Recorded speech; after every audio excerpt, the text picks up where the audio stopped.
스위스에 이제 스키 여행 갔을 때는 그게 가치가 수백억 원의 가치가 있었는데 네네. 몇 년 지나서 그게 수백 원밖에 가치가 안 되니까 계좌를 폐쇄하겠다. 그럼 부자셨는데 갑자기 벼락 거지가 된 거죠. 예. 이렇게 인플레이션이 무서운 겁니다. 그런.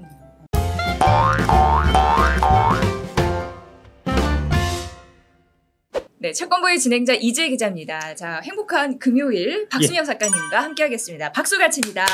예, 안녕하십니까. 네, 반갑습니다. 예. 금요일이 저는 항상 행복한데 우리 박수갈치를 함께해서 더 행복한 날이 시작이 됐습니다. 네. 저도 우리 저기 아리따우신 이재 기자님 그 매주 금요일날 뵙는 날 너무 행복하고요. 네, 감사합니다. 그 전날 밤부터 이제 많이 설레고요. 아, 그래요? 마음이 없는 얘기 하려니까. 사실은 아침에 오늘 그 8시에 제가 이제 약간 이제 불안해지기 시작하는데 어쨌든 들어보도록 하겠습니다. 네. 8시 20분에 지하 1층에 이제 커피를 사러 갔다가 누가 아는 척을 하는데 왜 처음 본 사람이 아는 척을 그게 이제 저라는 말씀이시를 말씀하시는 겁니다. 생얼을 처음 뵈서 깜짝 놀랐습니다. 잠깐 제가 한 말씀 좀 드리겠습니다. 그 시험 잘 보려면 공부 열심히 해야 되잖아요. 운동 경기 그거 잘하려면 훈련 열심히 해야 되고 방송 잘하려면 준비 열심히 해야 되는데 그래서 제가 메이크업 준비를 열심히 하는 겁니다. 아니요, 생얼 되게 좋으셨습니다. 그 진짜 깜짝 놀랄 만한 거 말씀해 드릴까요? 그거 약간 베이스 깔고 비빈 하셨던 걸로. 네. 그렇게 정리하고 우리 저희 PD님이 이쁘게 편집해 줄 걸로 생각합니다. 엊그제 이제 저기 FRB에서 이제 금리를 동결했죠. 동결했는데 이제 되게 좀 험악한 소리를 했다고 하더라고요. 제가 자세히 보지는 못했는데 안 그래도 이제 오늘 오다가 요 앞에 2대1리가 있어갖고 2대1리 오거든요. 기사 미국 고금리 내년까지 새파래진 세계 증시 해갖고 그동안 이제 증시나 그다음에 채권 시장 쪽에서도 이제 뭐 올해까지 금리 좀 고금리 하다가 내년부터는 이제 좀 떨어뜨려갖고 원래대로 좀 이제 돌리지 않겠나 하는 이제 그런 막연한 기대를 사실은 하고 있었는데 거기에 이제 찬물을 확 끼얹으면서 주가도 좀 떨어지고 이제 제가 우려했었던 채권 ETF도 손해폭이 점점 더 심각해지고 있는 이제 장기채권이 올라가서 이제 좀 그런 일이 좀 일어나고 있고요. 근데 그런 맥락을 아시려면 이제 인플레이션 이야기를 아셔야 됩니다. 그럼요. 오늘 말씀드린 거 보시면 그래서 FRB가 저렇게 세게 나오는구나 이제 우리 일반 사람들하고 생각하는 거하고 파월이 생각하는 거하고 차이점이 있을 수밖에 없는 게 이제 바로 이런 이유 때문이구나 하는 거를 좀 이해하실 수 있을 겁니다. 지난주에 이제 뉴턴이 주식 투자에서도 왕창 날린 썰. 그 조회수도 좋고 말도 좋아하시더라고 재밌었다고. 이렇게 명강의를 하실 수 있느냐면 엄청 호평의 댓글을 올려주셔서 저는 이렇게 흐뭇하게 바라보고 있습니다. 그래서 사람들이 참 남망한 얘기를 되게 좋아하는구나. 남망한 얘기를 되게 즐거워하는구나. 나만 안 망하면 되니까. 그래서 이제 오늘도 지난주처럼 망한 썰에 대해 이런 걸 알아야 반면교사라는 게 굉장히 중요합니다. 그럼요. 오늘은 이제 인플레이션 이야기 4화 스위스에 스키 여행 갔다가 전 재산 다 날린 썰. 이거 뭐예요? 진짜 있었던 일을 진짜 있었던 일입니다. 진짜 있었던 팩트입니다. 스위스에서 스키 여행을 갔다가 전 재산 어떻게 다 날린 다 날린 썰에 대한 말씀드리겠습니다. 요게 지금 그 스위스 스키장입니다. 실제. 실제로 이제 있었던 일이고요. 1918년에 독일에 이제 되게 부자 할머니가 역시 부자시라서 부자시니까 스위스를 가신 거죠. 스위스에 이제 스키장 여행을 가셨어요. 그래서 이제 스키를 타고 슬로프를 타고 내려오다가 다리를 다쳤어요. 다친 김에 쉬어간다고 이제 스위스는 또 공기도 좋고 하니까 스위스 병원에서 이제 좀 장기 요양을 해야 되겠다. 거기서 이제 요양하면서 부자니까 이제 할머니고 돈은 많고 할 일 없고 하니까 그래서 한 3, 4년 정도 치료를 받으면서 휴양차, 치료차 뭐 이렇게 있었는데 3, 4년 지나갔고 자기가 돈을 맡겨놨던 독일은행에서 편지가 왔습니다. 또 독일 부자 할머니니까 독일에서 편지가 온 거예요? 그렇죠. 독일 은행에 이제 돈이 있었겠죠. 맡겨놓고 갔을 때 예금을 어떻게 왔냐 이렇게 왔습니다. 이게 실제로 독일 이게 실제로 독일 우편 엽서입니다. 그 얘기는 그건 아닌데 독일 우편 엽서가 이렇게 있습니다. 우표도 이제 독일 우표입니다. 고객님이 맡기신 돈을 저희가 잘 보관하고 있습니다.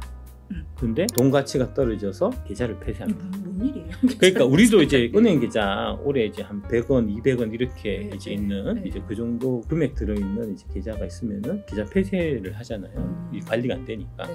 마찬가지로 이 할머니가 독일에 이제 스위스 여행 갈 때 우리로 치면 한 몇백억 정도 그 부자니까. 부자니까 네. 예 넣어놓고 갔는데 네. 그 몇백억 하던 돈이 몇 년이 지나니까 가치가 몇백 원밖에 안 된 거예요. 아, 그럴 수가 있나요? 야 이게 예, 1918년 예, 안 태어난 게 1918년. 정말 태어난. 예. 독일에 안 태. 예, 그래서 처음에 맡겼을 때는 그 스위스에 이제 스키 여행 갔을 때는 그게 가치가 수백억 원의 가치가 네네, 있었는데 네네. 몇 년 지나서 그게 수백 원밖에 가치가 안 되니까 음. 계좌를 폐쇄하겠다.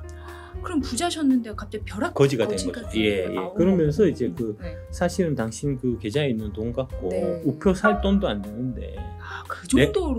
내가 우표 살 돈을 받아야 되는데 네. 예정을 생각해서 생색도 이런 생색이 생색도 참 네, 예, 우표값 예. 부담한다고. 네. 우표값도 안 되지만 저희가 부담하겠다. 라고 사실이군요. 예 말씀하셨다고. 예. 왜 그러냐? 1918년에서 1923년이 이제 독일의 초인플레이션 현상이 있었는데 아주 이제 높았습니다. 높았다고 하면 많은 분들 5년에 뭐 그러면 한 몇백 퍼센트 올랐겠지. 몇백 퍼센트는 좀 그런가? 한 몇천 퍼센트 올랐겠지. 혹은 몇만 퍼센트 올랐겠지. 네. 몇만 퍼센트도 자세 안 하다실 거예요. 그렇죠. 우리는 경험해보지 그건 경험해보지 않았으니까. 네. 근데 그 5년 동안에 그 인플레이션이 몇 프로가 늘어났냐면 1조 프로 늘어났어요. 1조 프로요? 1조 프로. 1조 프로? 1조 퍼센트. 야. 예. 그러니까 어떤 거냐면 100조 퍼센트죠. 100조 100조 퍼센트. 100조 퍼센트. 5년 동안에 1조가 아니고 100조. 예. 5년 동안에 100조 퍼센트. 그러니까 무슨 얘기냐면은 이제 100억 마르크 맡겨놓은 게 5년 지나니까 0.01 마르크가 됐다. 그래서 전 재산을 날린 잃은 거죠. 예. 여기 보시면 이런 여기- 일이 예, 이게 이제 밸류 오브 원 골드 마르크 인 페이퍼 네, 마르크에서 네. 1마르크가 23년 되면은 몇 분의 1이 됐냐는 거예요. 여기 동그라미 되게 많잖아요. 네네. 이거 한번 세보시죠. 자, 일십, 백천, 만, 십만, 백만, 천만, 억, 10억, 100억, 천억, 조. 1조. 예, 1조가 됐다. 네. 1918년에 내가 1조를 은행에 맡겨놓고 5년 뒤에 은행 가면은 그 가치가 1원이 됐다. 야. 1조가 1원이 됐다. 음. 그러니까 1000억을 맡겼으면 네. 이게 이제 0.1원이 된 거고요. 네. 100억을 맡겼으면 0.01원이 됐다. 네. 이게 그 세계대전 1차 세계대전 세계대전 이후에 바로 이후에. 있었던 예, 독일의 예. 그 상황인 거죠. 상황인 마르크로 겁니다. 예, 그러니까 마르크. 독일 예. 화폐고. 예. 이렇게 인플레이션이 무서운 겁니다. 그런 그러니까 이제 보통 생각해서 좀 앞으로 미국 경기도 좀 안 좋아질 것 같고 한다는데 그럴 가능성도 있다는데 왜 저렇게 파월이 고집을 저렇게 빡빡 우기면서 금리를 자꾸 못 올려가지고 안다니까. 네. 인플레이션 좀 높은 수치를 유지하면 되지 왜 저렇게 둘까 하는 게 바로 이것 때문에 그렇습니다. 가만히 놔두면 네. 이렇게 된단 말이에요. 그러니까 파월 연준령도 미친 듯이 얘기하는 게 예. 물가 안정 2%를 우리가 지키겠다. 예, 이렇게 예. 굉장히 강경하게 얘기하잖아요. 그 이유가 예전 역사에서도 그렇습니다. 증명해냈듯이. 예. 그래서 이제 여러분들이 이 인플레이션에 대한 경각심을 이제 가지셔야 된다는 이제 그런 얘기고요. 요거 좀 말씀드리면 이 비극이 시작된 거는 1919년 베르사유 조약입니다. 요 이제 베르사유 조약의 왼쪽에 있는 게 이제 실제로 1919년 당시에 조약을 체결하는 그 당시의 사진이에요. 여기가 이제 거울의 방이라는 데고요. 베르사유에. 베르사유에 예. 예전에 우리 한번 얘기했던 그 거기, 거울의 방이죠. 예, 유서 깊은 거기입니다. 네. 예. 포화와 프랑스 대혁명. 사치의 대혁명. 현장. 그렇습니다. 예. 여기서 미국의 윌슨 대통령, 그다음에 왼쪽에 클레망소, 그다음에 영국의 이제 로이드 조지 수상 이렇게 이제 전순국 세 명이 앉아 있는 이제 모습이고요. 네. 이때 당시에 체결된 그 영문판 베르사유 조약이 바로 오른쪽에 있는 이제 요 사진입니다. 네. 실제로 이제 1919년에 맺어졌고요. 이게 이제 역사를 조금 아실 필요가 있는데 1871년에 철혈제상 비스마르크 해갖고 우리 또 고등학교 세계사 시간에 배우잖아요. 빌레름 1세가 그 독일의 황제로 이제 등극하고 하는 고무렵인데 그때 독일이 프랑스를 쳐들어가갖고 프랑스를 다 집어삼켰어요. 그래서 예. 굴욕에 대한 예. 목조심이라고 예. 표현이. 그래서 그 1871년에 그로스네 빌헤름 1세가 이제 네. 독일 황제가 됐을 때고 황제가 되면은 이제 대관식이란 걸 하잖아요. 황제로 이제 즉위하는 즉위식 어디서 했냐면 아까 바로 거기 베르사유 거울의 방에서 했습니다. 예, 우리를 치면은 일본이 우리나라 쳐들어와서 이제 일본의 뭐 왕이 이제 즉위식을 하는데 그거를 이제 경복궁에서 한 셈이에요. 경복궁의 뭐 근정전 이런 데서 한 셈이에요. 그러니까 프랑스 사람 입장에서는 얼마나 이게 자존심 상하는 그렇죠. 거겠습니까? 예, 모든 걸 버려라 예. 이런 느낌. 원래 이제 유럽에서 항상 중심은 프랑스였기 때문에 누이 시대 때는 독일은 저기 되게 촌놈으로 생각했었거든요. 아 그래요, 프랑스가 사람들이 프랑스 사람들이 촌놈 애들도 촌놈으로 원래 생각하거든요. 프랑스 사람들이 문화와 예술 뭐 이런 네. 면에 있어갖고 자기들의 자존심이 되게 높은 나라 실제로도 이제 그랬고요. 예술과 이제 문화의 중심지였으니까 독일이나 저기 뭐 영국 같은 애들은 저 촌동네에 진짜 풀죽 끓여 먹던 꾸리죽 끓여 먹던 네, 그런 네. 애들이라고 생각했었는데 그 독일 애들이 국력을 키워갖고 프랑스를 다 점령을 했고 황제의 즉위식은 베르사유 궁전 겨울의 방에서 하니까 참. 예 그걸 복수를 이거를 이제 71년 복수를 1919년에 한 거예요. 48년 지나고 제1차 세계대전이 그 수많은 거울이 있을 거 아니에요. 예. 거기에 비춰진 그 자신들의 모습이 얼마나 초라하게 느껴졌을지 그러니까요. 가끔 그런 생각이 듭니다. 예. 그래서 이런 복수심이 불타갖고 이제 유럽은 전쟁하고 나면은 이기면 전쟁 배상금을 받는 좀 그런 문화가 있어요. 우리는 이제 그런 거 별로 없고 이제 그냥 그 여자들 끌고 가고 이제 공녀 뭐 이렇게 해갖고 이제 하고 곡물 바치고 뭐 이런 식으로 조공 바치고 이런 식으로 이제 지게 되면 하는데 유럽에서는 전쟁 배상금을 받더라고요. 금으로 받아갖고 그 군인들한테 월급 주고 또 이제 포상금, 승전 보너스 주고 그래야 되니까 용병들을 또 그래야지 나중에 또 전쟁. 많이 모이니까. 아마 그런 역사 때문에 그런 거 아닌가 싶은데 이 전쟁 배상금을 이제 1320억 금화마르크 이때 당시 한국 돈 500조 원을 전쟁 배상금을 내라. 이게 그래서 천문학적이라는 표현을 쓰는 것 같습니다. 예, 500조 그러니까요. 500조면은 어마어마하게 큰 돈이잖아요. 지금 우리가 지금 한 1년 예산이 대략 2,000조 정도 될 거예요. 그거의 4분의 1 정도 되는 금액을 그때에 달라고 한 거니까. 그 당시. 예. 그러니까 돈이 있었겠습니까? 돈이 없으니까 배상금을 내기 위해서 마르크를 막 찍어내기 시작합니다. 아, 그래서 인플레이션이 이제 발생한 거고요. 화폐 가치가 완전 폭락하니까. 예. 이때 당시에 앞으로 이렇게 될 거다. 즉 프랑스 애들 말려야 된다 했는데 이제 결국 못 말리고 이때 당시에 영국 쪽에서 원래 케인즈가 여러분들 경제학자로 알고 계시는데 케인즈도 원래 처음 직업은 외교관이었어요. 외교관이었어요. 아 예. 처음에는 이제 인도 쪽 외교관 먼저 했었고요. 그다음에 이때 이제 조약할 당시에 조약의 실무진으로 참석하고 있었던 그래서 케인즈가 여기에서 등장하는군요. 이때 이거 안 되겠다 해서 책을 썼는데 그 책이 바로 The Economic Consequence of the Peace에서 평화의 경제적 기결이라는 책을 썼고요. 그러면 어떻게 보면 이 케인즈 같은 경우에는 인플레이션에 대한 우려를 이미 알고 있었습니다. 상황이었을 수도 있겠네요. 그렇습니다. 이 책 때문에 케인즈가 되게 유럽에서 슈퍼스타가 된 거고요. 그래요? 예, 그 이후에 낸 책이 이제 우리가 알고 있는 일반 이론, 그 경제학 교과서 배우는 이제 그거고 일반 이론에 이제 우리한테 많은 이제 그 역사를 바꾼 이제 경제 제도 자체를 뭐 다양하게 바꾼 이제 그런 게 있는데 그 중에 하나가 인플레이션을 발명한 게 그 이제 일반 이론의 또 주요 업적 중에 하나입니다. 그거는 이제 나중에 다시 한번 좀 언제 시간 내서 한번 설명드리도록 하겠습니다. 그래서 이제 이 책에서 이렇게 가면은 결말이 초래할 수밖에 없다 하는 얘기를 했고 그게 실제로 이루어지면서 이제 케인즈가 유명한 이제 경제학자가 된 슈퍼스타가 된 이제 그런 또 일이 있었고요. 이게 이제 어느 정도로 심각했냐 하면 달걀 한 개 가격이 인플레이션 전에는 0.008 마르크였거든요. 나중에 국침해졌을 때는 800억 마르크가 됐습니다. 달걀 한 개. 예. 소고기 1kg 가격이 1.75 마르크였다가 나중에는 5조 6천억 마르크. 5조? 예. 5조. 우리의 상식을 뛰어넘는다니까. 이 하이퍼 인플레이션이라는 게. 우리가 보통 그러니까요. 우리가 보통 뭐 5% 10% 인플레이션 이것만 해도 너무 많이 올라가지고 뭐 1, 2%도 이러는데 윤석열 내려와라, 문재인도 내려와라. 너 정치 걷다고 하려 이러잖아요. 막 그런 시대에 또 윤석열 얘기하면 또 이제 뭘 하실 테니까 여야의 균형을 위해서 하나씩 얘기했습니다. 공평하게. 그런 우리는 이제 시대에 쭉 살았기 때문에 기껏해서 하이퍼 인플레이션 해봐 그러면 한 몇 배 정도 올라가는 거겠지.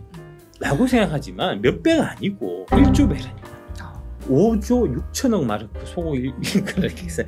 5조 6천억 마르크를 사야 되거든요. 그러니까 어떻게 되겠어요? 거의 날벼락 수준. 그러니까 돈이 있으면 아침에 돈이 밤 되면은 그 돈 가치가 반토막이 나는 거예요. 그래서 끔찍한 저주라고 얘기하는 인플레이션. 어떻게 해야 되겠습니까? 물건을 사놔야 돼요. 사재기. 예. 오전에 사는 거하고 저녁 때 사는 거하고 다르니까. 오전에 내가 소고기 1kg을 살 수 있었는데 저녁 때면 500g밖에 못 사거든요. 그 다음 날 되면 250g을 사게 되거든요. 무조건 쟁여놔야 되거든요. 예. 대충 더 빨리 사야 돼요. 그래서 물건 막 사재기를 하고 그러면 결국 물건 품귀 현상까지 그러네요. 공급이 없다는 거잖아요. 그렇습니다. 수요는 엄청 많은데. 이 사재기 심리가 인플레이션 기대 심리라고.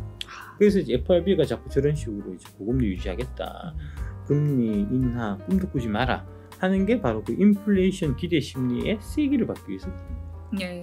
이제 시장을 좀 늘려줄 필요가 있어요. 주식시장 좀 떨어뜨려야 되고 시중의 채권 금리는 좀 올라가서 곡소리가 나야 그래야 사람들이 인플레이션에 대한 기대 심리를 이제 안 갖고 고금리에 자연스럽게 받아들여야 되는구나 나게 되는 그런 거를 이제 목적으로 해서 좀 어제 안 그래도 엊그제 얘기할 때 좀 인상 쓰면서 얘기했다더라고 파월이. 그래서 굉장히 뭐 맵하죠. 그러면서 난리 났어요. 고금리 고착화되는 거 아니냐. 그러면서 이게 동결은 다 누구나 예상했는데 사실 연준들이 막 점 찍는 거 보게 점도표. 근데 이게 내년에 엄청 높아졌고. 그렇습니다.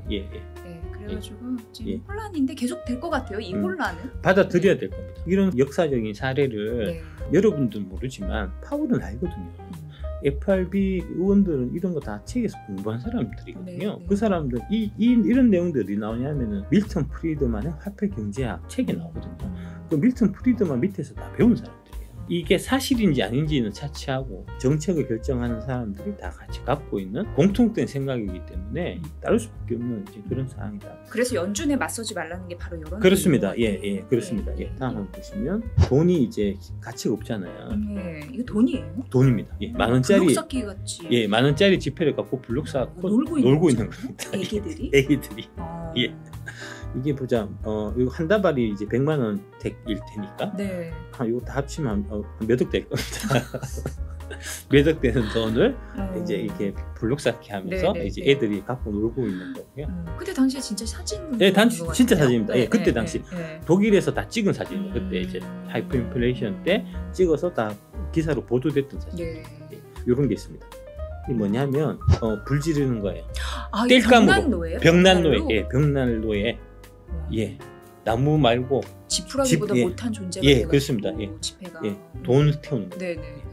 이 용도라도 해야지 그런 심정으로 지금 얼마나 착잡할까요? 이거 다 이 쌓이는 거 다 모아봐야 대개 한 개 못 사거든요.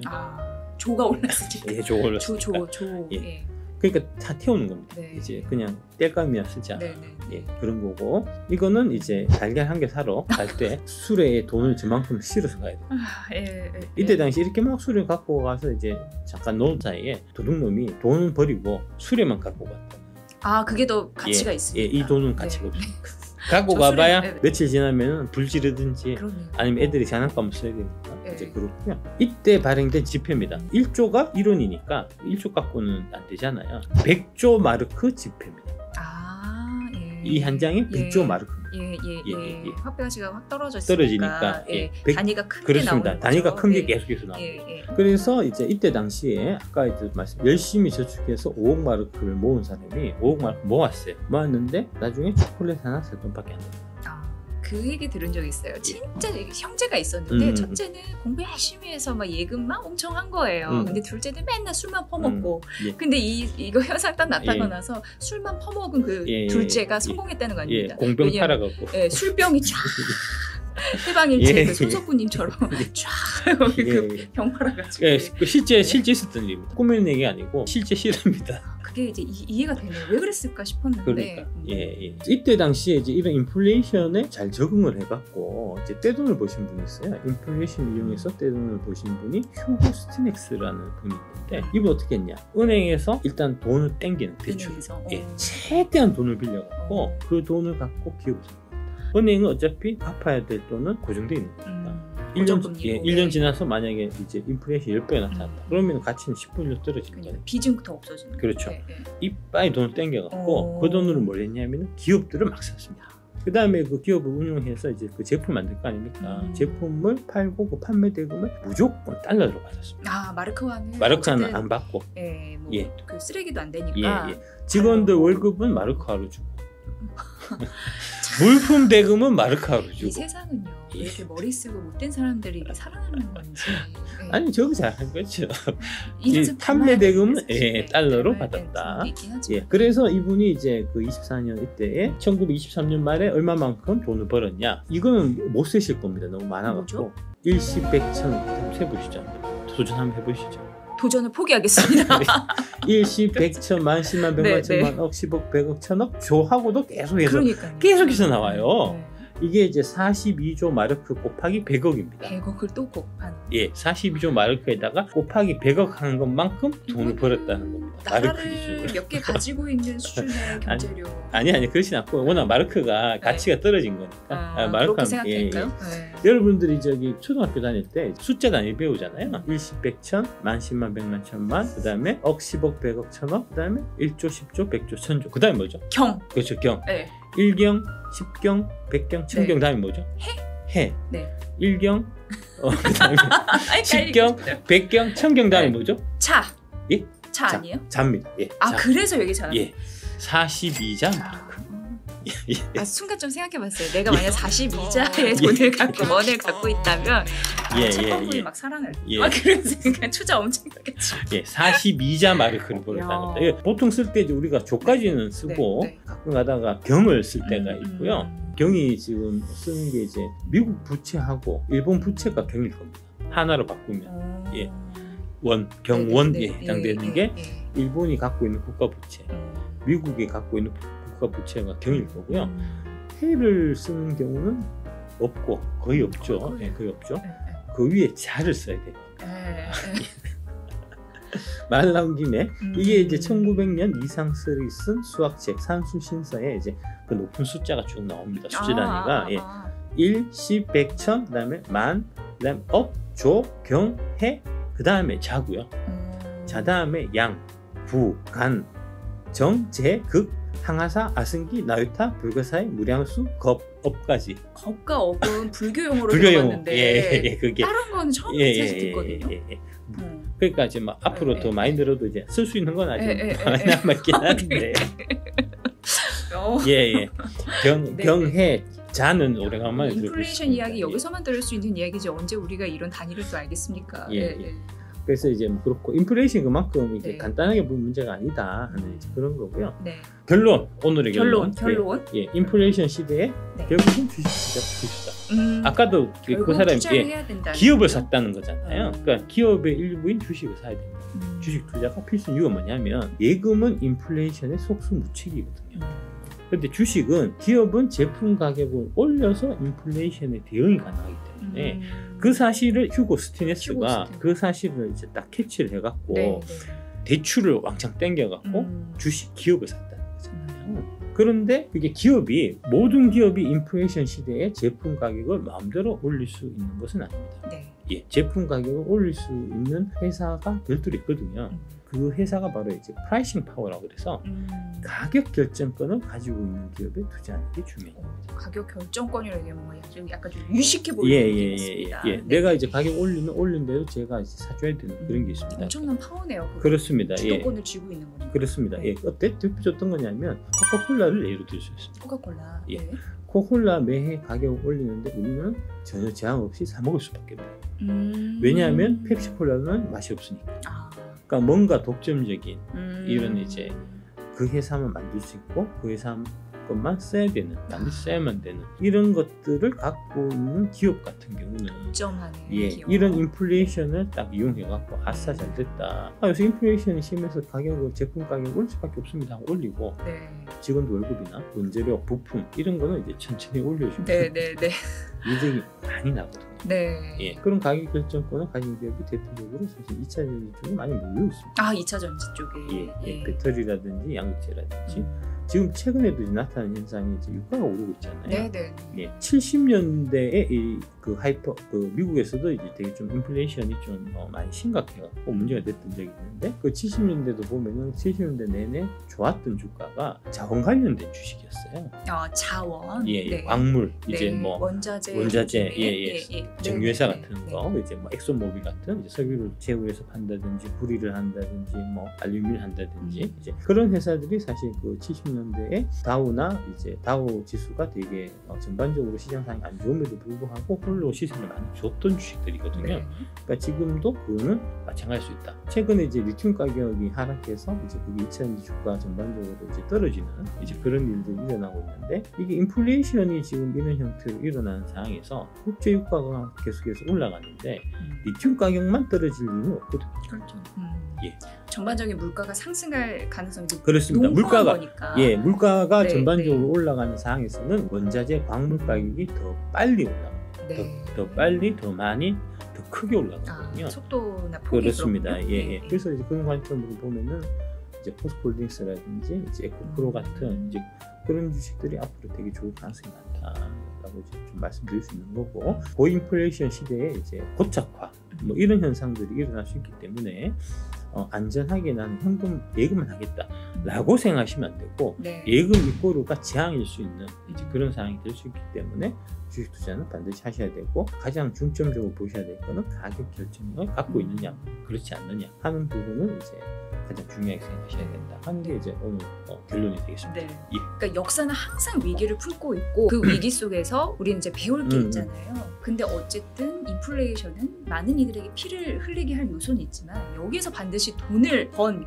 이나 기업이 있는데 그걸 또 잘 알아보는 안목도 이 시대에 우리가 살아가야 될 그런 분들에게 주어진 역할이 아닐까. 네, 그렇습니다. 생각을 하게 되고, 예, 그렇습니다. 굉장히 중요한 말씀 해주셨던 게 그 프라이싱 파워, 가격 결정력을 가진 기업이 누구인지를 알아보는 것도 굉장히 이 시대를 살아갈 지혜가 아닐까. 예, 그렇습니다. 네, 라는 예. 생각이 듭니다. 오늘 이 콘텐츠가 올라가고 더 많은 인기를 얻게 되지 않을까 이런 생각을 예, 감사합니다. 감히 하게 됩니다. 예. 예.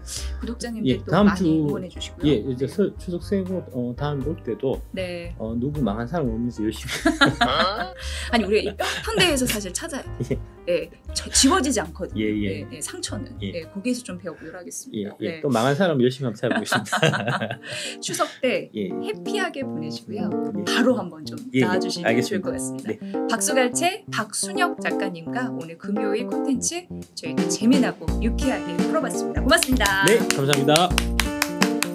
시청자 여러분의 구독의 힘이 채권 부에게는 큰 힘이 됩니다. 기존 영상과 추천 영상에도 좋아요 부탁드립니다.